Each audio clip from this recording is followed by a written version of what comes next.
Hello, hello. Welcome to Fempreneur True Confessions Podcast. Happy New Year. It's our first podcast of the year. Yes, we're super excited. I love the fact that 26 is here because 25 it was a blink. It didn't happen, but it needed to be that. And it could definitely did not need to be extended out, slow time kind of. No, that was good. Blink, gone. 26. It did go Totally really great. fast. It really I'm did. grateful for it. But, ooh, 25 taught a lot. It was hard and fast. Yes, it was. Hope you like it that way, everybody, because that's definitely what 25 gave us. Yeah. Well, welcome. If you Yes. have forgotten who we are, I am Laura. They haven't because they watched all the backup episodes during the break. Oh, that thing's right, yeah. But I'm Laura, and we had a great holiday. Though we took time off, we didn't, and I don't really celebrate. So, but Angelique and I were talking about how weird things feel with the holiday being on a Thursday. So, it's a weird start. We're starting 2026 in a funny way, and that's okay. Business is great, and as you guys know, Angelique and I both own agencies. We both have a lot of different things coming up in 2026, and we're so excited for each other as well as for ourselves in our own businesses and the collaborations and just the way how 3 years ago, where our thoughts about collaboration and partnership and non-compete were still fairly new, and the amazing wave that we have seen of collaboration and partnering, and people are really honing in on that. And I'm super excited to see what 26 brings, because that ball rolling of non-compete and working together and everybody coming together for an all win, just, yeah, I think 26 is definitely going to open eyes and really bring in new and just remarkable things that just weren't even fathomable. I Not think so. all of the investing that we did last year, all the work, it's time for that to come back, right? Yeah. To come back around. Hopefully. Um, for sure, feel that. Got a couple people out there watching right now live. Thank you for joining us. We always love it when people are here live. And Ask questions. Conversation. yeah. Drop comments if you have any questions for our guests, for us. Drop them in the comments, and we'll do our best to address those. I really enjoyed the time off. It just went too fast. It you know. So, but we're back and we're ready to. We've got some fantastic guests lined up already. Mhm. And Really quick, for me and you, I want to ask a quick question before we jump in. And this year, for you, do you see, do you want to share a little bit about some of the massive things that you've got going for oh my you? gosh, there's so much. I should probably just do a separate live about it. But real quickly, I'm already in collaboration with another powerhouse lady in St. Pete. We're going to be doing a vision board workshop later this month, as well as, and that'll be virtual. And then I'm starting an in-person women's circle here and one in St. Pete. So the one in St. Pete's going to be the weekend of the 18th, 19th ish. No, that's Sunday. So the vision board workshops on the 17th, the women's circles on the 18th, and then my women's circles on the 19th here. So lots of stuff, happening. And that's been the, hey Beatrice, thank you for joining us on YouTube. We spend so much time, and I guess I shouldn't say I plan and research and plan, and it's hard for me sometimes to just press the button and go. You wouldn't know it. I've had a lot of people, just say, how brave you are to do all these things, but you don't understand all the things that I don't do because of fear and, Mhm. feeling like we don't that I am an imposter, that the imposter syndrome and the itty bitty shitty committee in my head. And so one of the things I think was pivotal was we wrote down our intentions for the year and the things we wanted to release. I usually do a write and burn. This one was a little different. We had Chinese lanterns. And so there were 3 of us hanging out on New Year's Eve, and it was after midnight. It's the new year. And so we drew and wrote things on these Chinese lanterns and released them and individually and watched them until we couldn't see them anymore. And it was really good. It was really good to do that. Good. What about you? What's coming up for you, Laura? Well, we did a release, in one of our groups. I did a vision board. We did a neurographics vision board at the end of our manifestation studio. Yes. And it was so much fun. And I love the neurographics. But what I've also come to find out and kind of really move into, I've already known this, and this has been a push from coaching into different things for a long time. But there's something around my story, my journey, my voice of things that have happened and why I experienced the things in my life that I did and what that's supposed to do as far as helping others. So this year truly becomes about authenticity. Not that I'm not authentic. I definitely am. Rarely can you find me being fake, and it's not long. But it's truly that stepping into who I am, giving people the option and the choice to say, hey, I'm no longer going to censor myself. I'm no longer going to be a little less to make everybody else comfortable. I'm right. Definitely stepping out into if you're uncomfortable around me, you probably shouldn't. I'm going to be who I am. I'm not going to stop and step out of that. Now, maybe a little bit less of a harsh way of like bringing that in. I know that sounds harsh, but it's a gentle move. But it's more about truly being who I am. And not masking, not dealing with the ADHD, not the expectations, of really truly showing that I've healed through those things this year. So that's a lot of what will be coming up. So there'll be some personal things that come out. I'll be doing a little bit more about my stories and my journeys through this podcast and through other things that I'm doing, on social media at first, but I will be presenting in other ways. So my story, my true journey that probably needed to be told a long time ago is probably something that's going to come out more this year. So stay tuned for that, because my higher up is telling me there's a lot to be said. So clearly the fear is there. I got real shaky.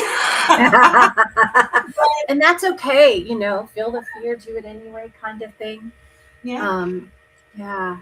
Because there's things we talk about here, but there are true things that need to be said that I'm sure 99% of the people in my world never imagined. So people closest to me. And how common this is, really, especially for women, but for everyone, that we all have those closeted fears or experiences that we're ashamed of, that weren't, that we really shouldn't. We don't have any real reason to be ashamed of. It wasn't our fault, So yeah, absolutely. So, and that really segues great into our guest, because she's should have known her 20 years ago. Yes. And so this is Misun. Bring her on. We have Misun. And hello, everyone. Hi. She is a guide for mothers seeking to break inherited emotional patterns and lead their families from wholeness. With over 20 years and 15 years in spiritual and inner child healing, she blends lived experience with practical tools for conscious motherhood. Her personal journey of heartbreak, self-abandonment, and surrender to trust informs her work through the Reparenting Journey for 3 months and a generational shift for 6 months, delivered via SoulPrint Coaching. where she supports mothers in reparenting themselves and creating a new legacy for their children.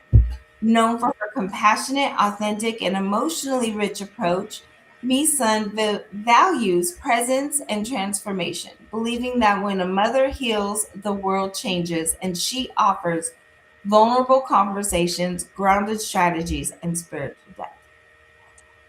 I'm so excited to have you. Yeah, so welcome. Thank you for the beautiful introduction.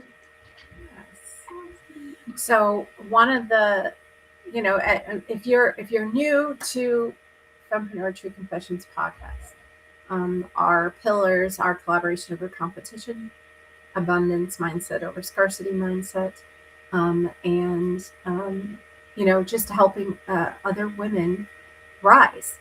And your take on collaboration is beautiful, but your experiences are what informed it. And I'd love to start there. If you want to talk about the collaborations that you've experienced and how you feel about that. Yeah. When I started my business first time, like last year, it just in the beginning, I just had so much fun. Nothing else. It was so much fun, and I didn't work for almost 7, 8 years at the time, since I moved to the USA from South Korea. And my background is education. I guided students and parents to their true vision for almost 20 years.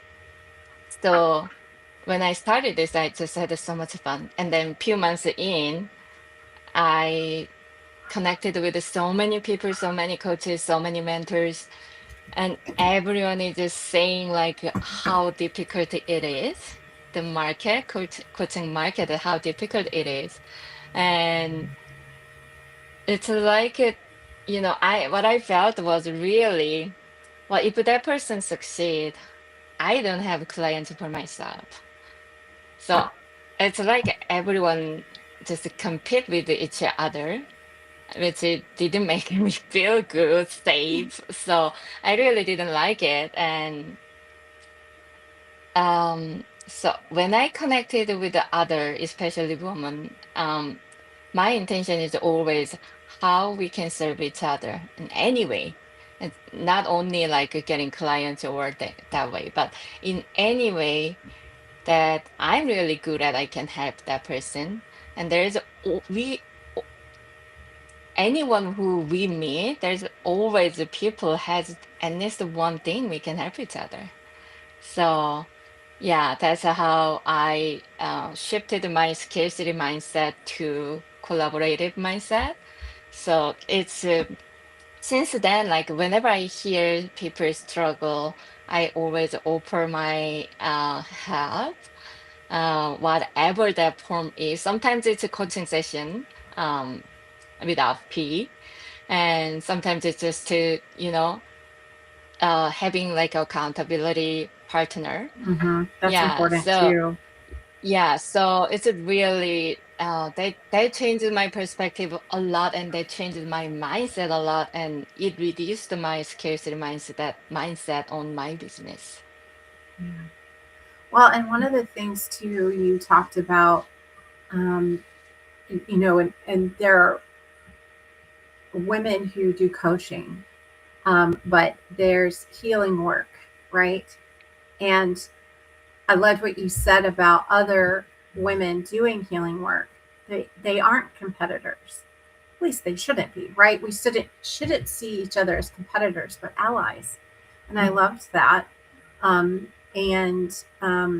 you talked about you gifted a coaching session and you walked her through her story, and you helped her refine her offer and speak directly to the transformation that she provided. And then later, she messaged you and said she signed her first client. And you helped remind her who she was so that she could move forward out of that stuckness, right? And doing that, supporting her didn't take anything away from you. It expanded both of you. And that's the beauty of what we do. I don't think just as healers or just as women, but as women healers. Mm-hmm. You know, it's so intuitive for us to do that. Mm-hmm. And it and it's this the mass I think it's really the masculine patriarchal um, structures and conditioning that have taught us don't collaborate, don't share, Mm-hmm. don't, you know, hold back, conserve, or whatever. But in reality, the abundance comes out of giving freely. Mm-hmm. And I don't mean over giving and giving your stuff away. That's a whole nother conversation about worth, right? Charging what you're worth. And, you know, expecting people to pay for what you do. And there's so much that comes with that.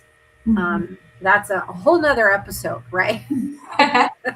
When we Really think is. about, you've also got to think about like the bad. We talk about balance all the time, and I'm not a fan of balance, but it's the idea we do teeter top between extremes.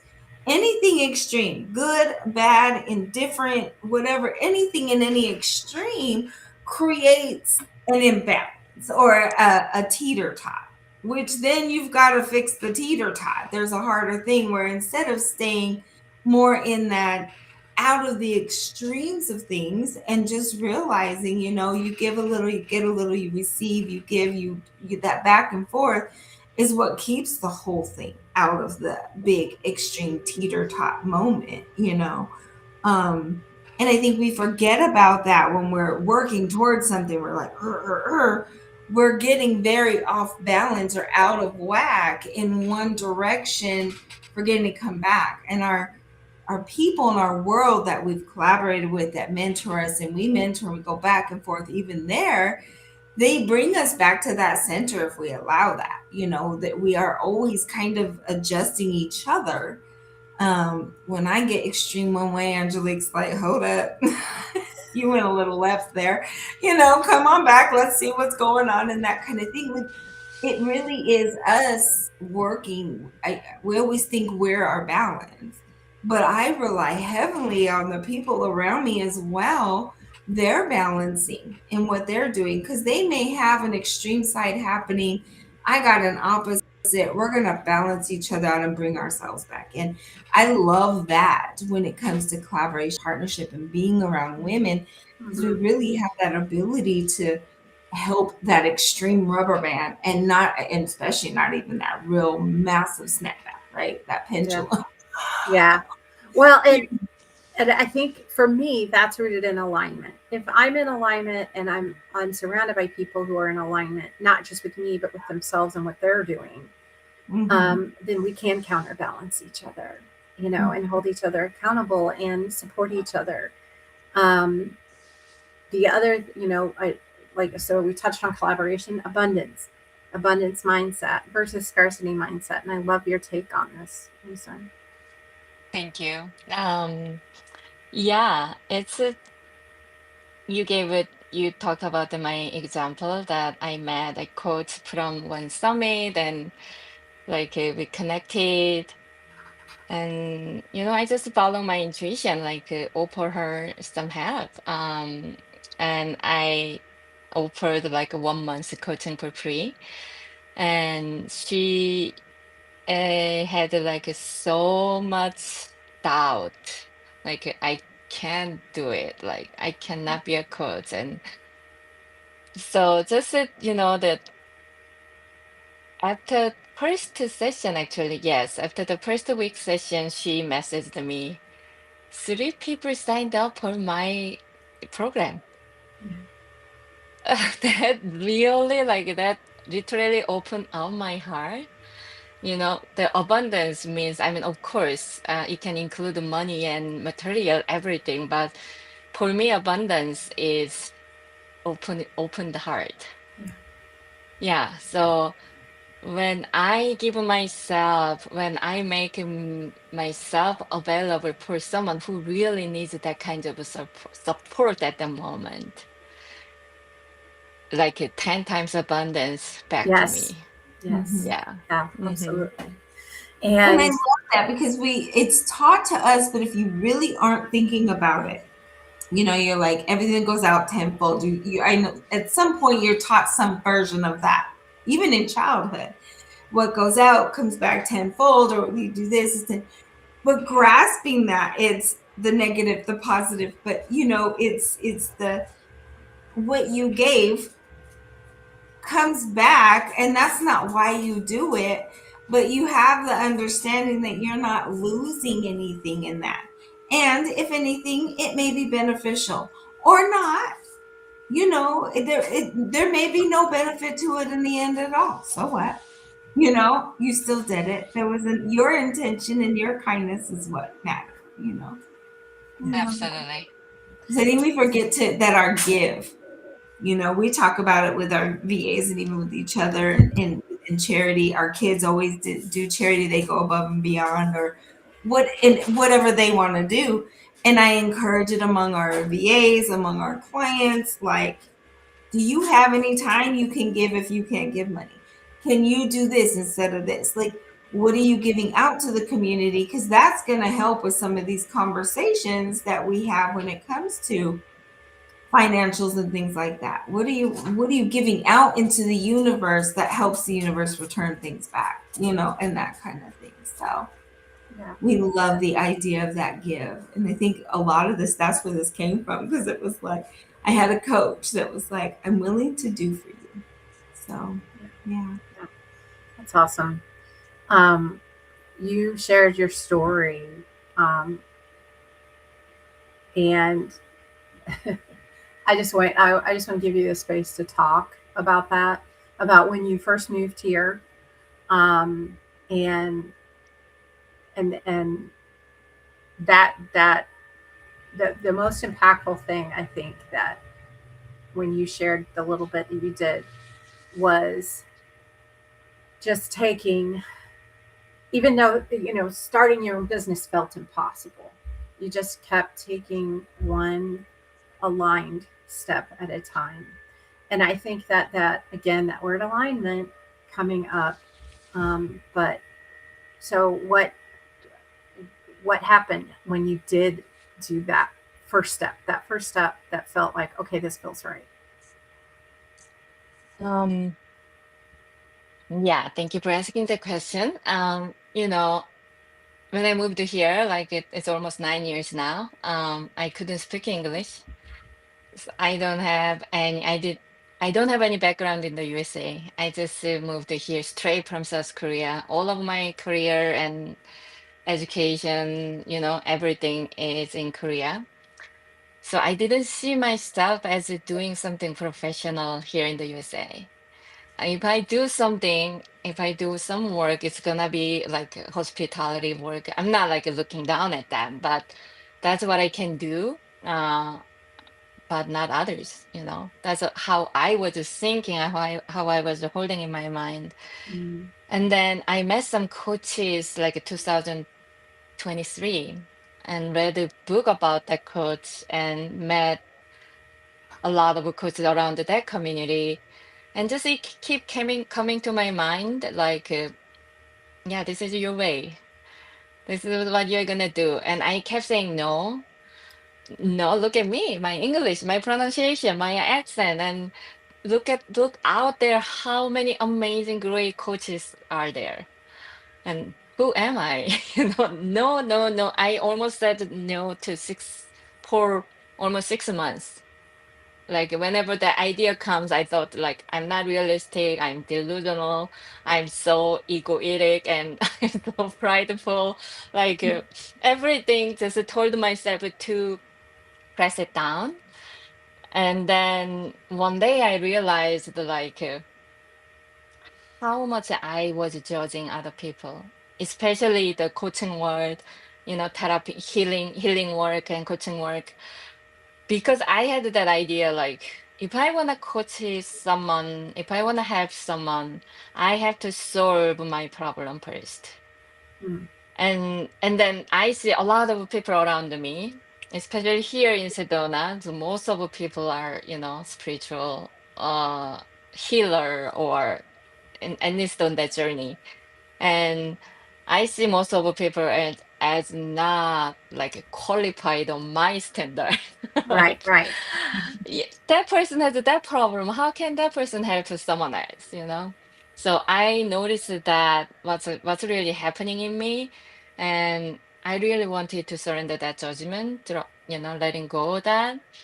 Um, of course, I didn't know. I just set that intention. I'm gonna surrender this judgment, and I don't know how to do it. So just let God do it. I really, really don't want to hold this judgment anymore. And then one morning there's the Buddhist stupa here, and I went there to meditate in the morning. I was just sitting, a lot of like healers bring their clients there because it's such a beautiful energy, healing energy there. Mm, So I used to when I hear things like that, I used to judge like this why people make noise here, like whatever. And then that morning I was hearing someone is talking to their client, and it just all of a sudden I felt so much appreciation towards that person. Wow, that person, I don't know about that healer, I don't know about the clients, but that person is helping someone. yeah. Yeah, and this that person is making this world better because he's helping out one person right now. That's how beautiful it is. And I just, that moment I realized like, okay, that judgment is gone now. And I just felt so much appreciation, gratitude, whoever doing this kind of work in the world. And then there's so many different level of coaches and healers out there. Yes. So are people. People need all kinds of different level of support. Hmm. So I that what I got in the moment, yes, I lived my life. I went through a lot. Learned my lesson, and I think it's time to share. Yeah. That's Yeah, that's a one of the mm-hmm, things that I struggled with, and I don't know about anyone else, but I kind of assume that's out there too, is that belief that, or that concern. It's not a belief, it's this little nagging concern in the back of our mind. What if I do something wrong and it hurts someone, or it causes them harm, or it delays their growth or their healing? What if I do something wrong? Mhm. And um, and I feel like that's one of the main arguments that I have struggled with, calling myself a healer or a coach or any of those things. Um, and a similar experience, in a space of um, inner reflection, and it came up with it. I don't you trust me? Because it isn't us. It's our life experiences. It's our journey that informs our and our experiences that informs how we can share, right? But in all reality, for me anyway, my belief is I'm a conduit. And the intuitive nudges and things that come up when I'm talking to people isn't because I know that, right? It's because the spirit says, ask this question, ask them about this. And it's for me, it's more of leading them to find their own answer. You can't mess that up. And it was such um, an important step for me. And I wanted to share that. I felt the nudge to share that because I feel like a lot of women, or a lot of healers in general, have that same fear, you know, Mhm. of what if I do something wrong? What if I inadvertently, you know, um, cause someone to make a bad decision? You don't. They're adults, and it's not our responsibility. Um, what is our responsibility is to listen, right? Not just to ourselves and our own experiences, which is all in there, Mhm. There have been things that have come up with my own children. They'll bring up memories I don't have any recollection of. Mom, you remember this? And it's a major thing for them. They remember every little detail about it. I'm like, dude, I'm clueless. I don't remember that at all. I remember that day. I remember that general whatever, but I don't remember what was said. They remember what was said, what I was wearing, all the things. Like, Right. so, um, before we run out of But that's time, a when their world is much smaller then. Like that's their focus. well, we're You their were world. their focus, where your focus was all the thousand of things you were trying to get accomplished in that moment. They're like, Mom. So they're seeing it in even smaller tunnel where I think we get out to that bird's view sometimes and we forget to come back into that tunnel and focus in. But yeah, I think we forget kids are honed in on very specific things. Yeah. Yeah, because I've Yeah. had the same thing with Marquise where I'm like, yeah, I guess I sort of, maybe, was I there? Like, Yeah. I remember that event or that whatever, but what I was wearing, no. What I said, how I acted, how I reacted, or blew up, or whatever it was. Um, mm-hmm.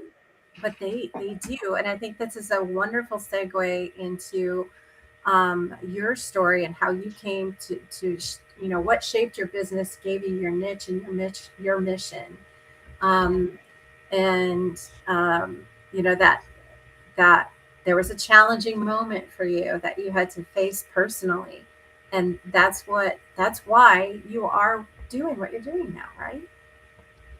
Mhm. Yeah. I hope I can finish it in time. Uh, yeah, I started my business and then I went through divorce. And the divorce, my ex-husband and I both, we expected it's gonna be done in 1 month because there's nothing much to do. We are pretty much aligned about how to raise our son. We're gonna do co-parenting, definitely. And we didn't have a lot of asset except just one house we bought during our marriage. So there's nothing too complicated. It's so simple. And especially if there is no problem with the child, it's a really. But it went a really unexpected way. I don't think I'm gonna share everything, the details here, but it took like almost a year actually, like yeah, to finalize it. And then it caused a lot of emotional turbulence, I have to say. I wasn't able to focus on my business at all. So I just stepped back. Uh Almost to, I don't remember exactly, but I couldn't do it really. Like also I didn't have the foundation of my business yet. It was only like 6 months in my business. So that caused a lot of anxiety in me, I would say, and just a trying time, dark Mm-hmm. time. And then during that hard time, during that, most vulnerable time of my life, another guy actually came into my life. He came with like very beautiful promises, everything, especially, the financial situation was the hardest thing for me at the time because I didn't work actually while, Mm-hmm. since I moved here. So I didn't know how I can really make a living here. Um, but that relationship didn't last too long. It was only a few months and he left, and then I completely collapsed.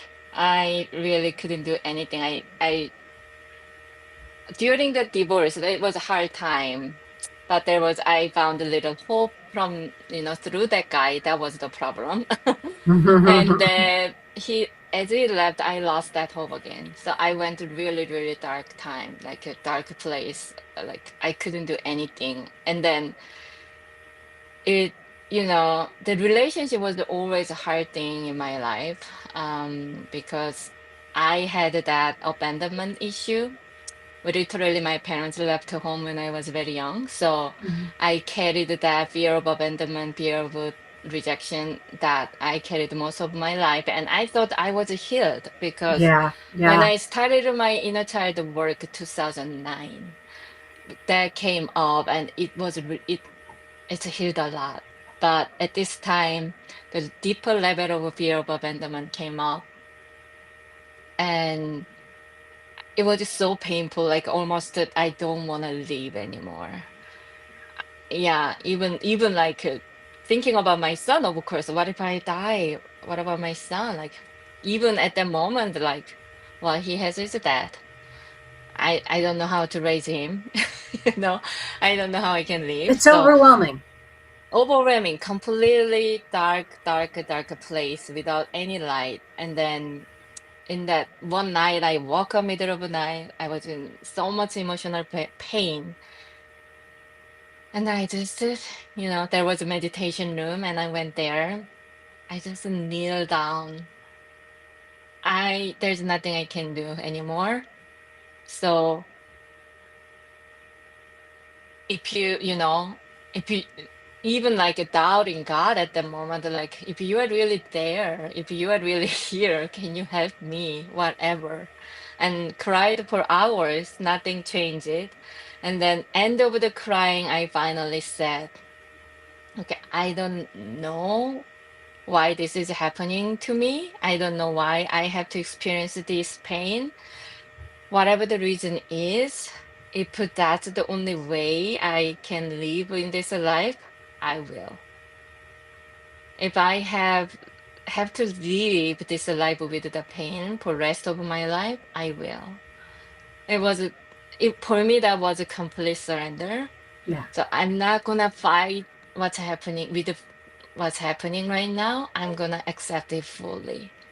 And I don't know the reason, but I'm gonna accept it as God's will.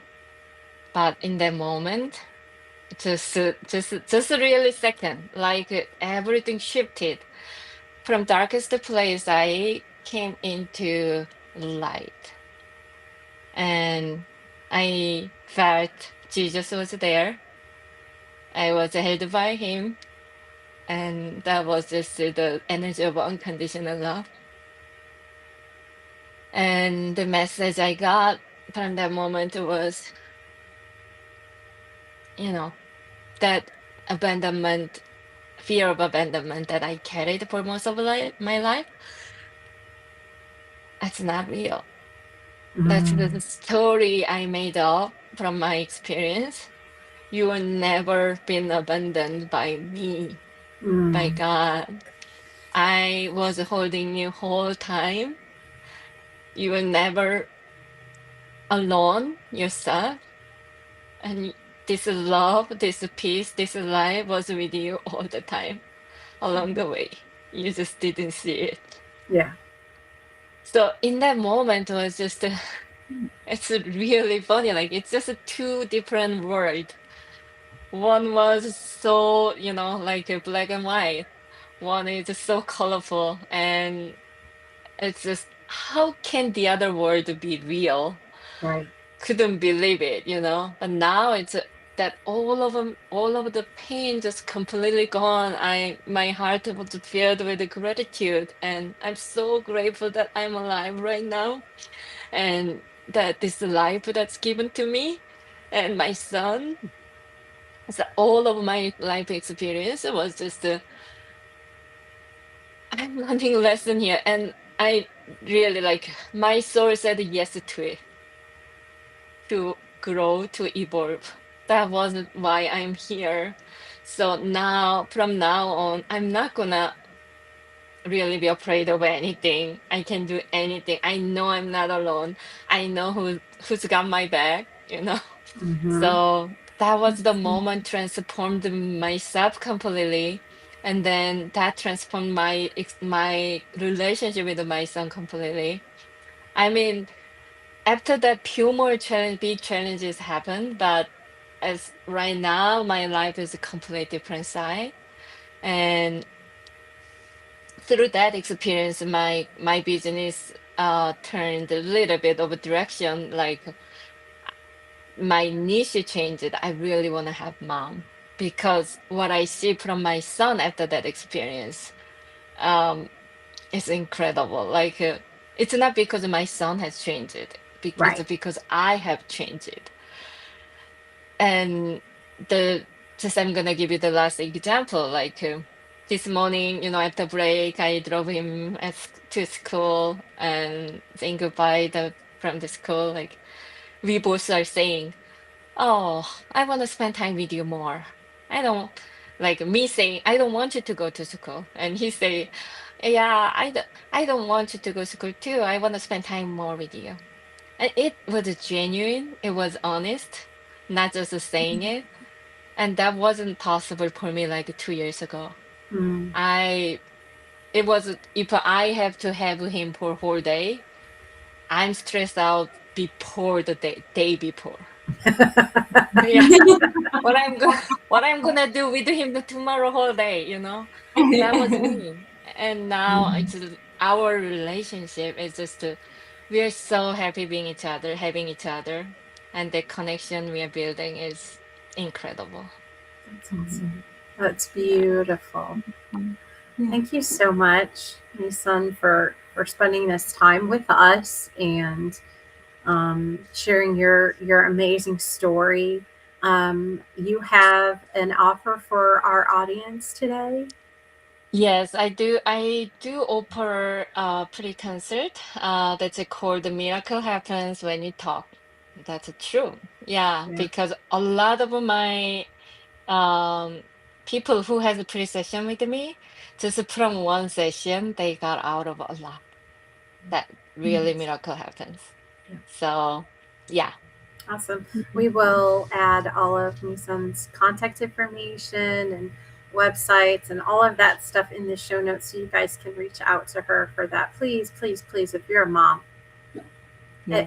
you don't have to be a single mom. If you're a mom out there um, struggling in any way, please take advantage of this offer, and I know you won't regret it, and that you will benefit from it because Nisan is a beautiful soul and has so much to offer.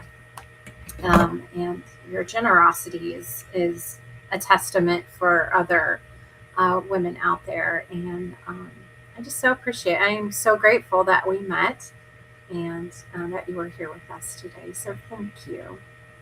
I'm so grateful for this opportunity, and it was really nice to be with you, Laura and Angelique. And Angel.